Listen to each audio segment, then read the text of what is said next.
சென்னை சட்டப்பேரவையின் 5வது நாள் கூட்டத்தொடர் இன்று தொடங்கிய நிலையில், அதில் பெண்களுக்கு எதிராக குற்றங்கள் தொடர்ந்து சட்டத்திருத்த முன்வடிவை முதல்வர் மு. க. ஸ்டாலின் தாக்கல் செய்துள்ளார். 2025 தமிழ்நாடு பெண்களுக்கு துன்பம் விளைவித்தலை தடை செய்கின்ற திருத்தச் சட்டம் இன்று சட்டப்பேரவையில் அறிமுகம் செய்யப்படுவதாக முதல்வர் மு. க. ஸ்டாலின் அறிவித்துள்ளார்.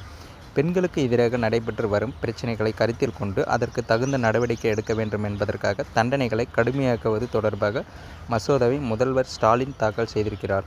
இது குறித்து விவரமாக பார்ப்போம்.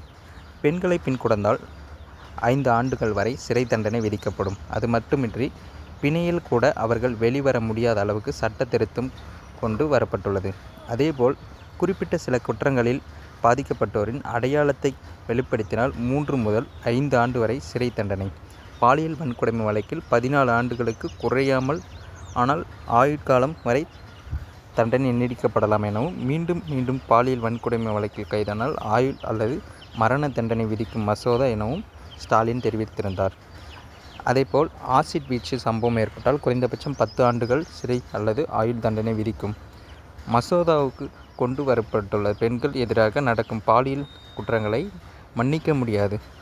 குற்றங்கள் கடுமையாக்கப்பட வேண்டும். அதற்காகவே இந்த சட்டத்தை கொண்டு வரப்படுகிறது எனவும் முதல்வர் மு. க. ஸ்டாலின் விளக்கம் அளித்தார். மேலும் இந்த சட்ட திருத்தம் மீதான விவாதம் சட்டப்பேரவையின் கடைசி நாளான நாளை நடக்க உள்ளது என்பதும் குறிப்பிடத்தக்கது. ஜஸ்ட் 10 செகண்டில் நீங்கள் 300 ரூபா பணம் சம்பாதிக்கலாம். எப்படின்னு கேட்குறீங்களா? நம்ம மிஸ்டர் ஒயிட்ன்ற யூடியூப் சேனலை சப்ஸ்கிரைப் பண்ணிவிட்டு உங்களுடைய ஃப்ரெண்ட்ஸுக்கு வாட்ஸ்அப்பில் இந்த வீடியோவோட லிங்க்கு 10 பேருக்கு அனுப்பிட்டு அதோட ஸ்க்ரீன்ஷாட்டை நம்ம கொடுக்குற மெயில் ஐடிக்கு அனுப்புங்க. ப்ளஸ் உங்களுடைய கூகுள் பேயோட யூபிஐ ஐடியும் இந்த மெயில் ஐடிக்கு அனுப்புனீங்கன்னா உங்கள் அக்கௌண்ட்டில் 300 ரூபா அமௌண்ட் வந்து சேரும்.